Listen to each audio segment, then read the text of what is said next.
இன்னைக்கு டயட்ல protein, sugar, corps, ஃபேட்னு எல்லாமே இருந்துச்சு. Welcome to day 119. இன்னைக்கு சென்னை ரீச் ஆயிட்டேன். மத்தியான சாப்பாட்டுக்கு இந்த ரம்ஜான் காம்போ ஆர்டர் பண்ணேன். இன்னைக்கு ஹலீம், கபாப், சமோசா எல்லாம் பார்க்கறதுக்கே அவ்வளோ பெர்ஃபெக்ட்டா இருந்துச்சு. ஹலீம் சாப்பிட்றதுக்கு ஓகேவா இருந்துச்சு.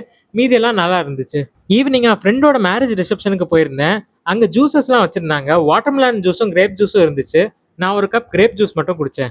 அப்புறம் டின்னர் சாப்பிட வந்துட்டோம். நல்லா பார்த்து பார்த்து பரிமாறினாங்க. எடுத்த உடனே காஜு கட்லியும் ரசமலாயும் வச்சாங்க. கூட ஒரு கப்பு வச்சிருந்தாங்க. ஏதோ டெசர்ட் போலன்னு நினைச்சா அதுல ரஸ்க் போட்டாங்க. அப்புறம் தான் தெரிஞ்சது அது டொமேட்டோ சூப்புக்கு. கூட உருளைக்கிழங்கு கூட்டு, கிழங்கு சிப்ஸ், குழி பணியாரம் எல்லாம் வச்சிருந்தாங்க. டொமேட்டோ சூப் கொஞ்சம் காரமா சாப்பிட்டதுக்கு நல்லா இருந்துச்சு. அப்படியே காலிஃபிளவரும் கொஞ்சம் வச்சாங்க. மெயின் டிஷ்ஷுக்கு ருமாலி ரொட்டி கூட வெஜ் குருமா, சப்பாத்தி கூட பன்னீர் கிரேவி. இது கூட கொஞ்சம் வெஜிடபிள் பிரியாணியும் வச்சாங்க. இதையே எப்படி சாப்பிட்டு முடிக்கன்னு நினைக்கும் போது கொஞ்சம் சாம்பார் சாதமும் வச்சாங்க. இதுக்கு மேல ஒயிட் ரைஸும் வச்சாங்க. நான் கொஞ்சமா ஒயிட் ரைஸ் வாங்கிட்டு ரசம் ஊத்தி சாப்பிட்டேன். இதுக்கு மேல கொஞ்சம் தயிர் சாதமும் வச்சாங்க. இதுல எல்லாம் ஒரு டிஷ் கூட ஆவரேஜ் இல்ல. எல்லாமே சூப்பரா இருந்துச்சு. அதுலயே இந்த ரசமலாய் நம்ம வீட்ல பண்ண புரோட்டீன் ரசமலாய் மாதிரி இல்ல. சாப்பிடுறதுக்கு செம்ம டேஸ்டா சாஃப்டா இருந்துச்சு. இவ்வளோ ஹை கலரி சாப்பாடு சாப்பிட்டும் கூட என்னால இந்த ஐஸ்கிரீமை அவாய்ட் பண்ண முடியல. அதுவும் சும்மா எல்லாம் இல்ல. சாக்லேட் சாஸ், சாக்கோ சிப்ஸ் எல்லாம் போட்டு தான் சாப்பிட்டேன்.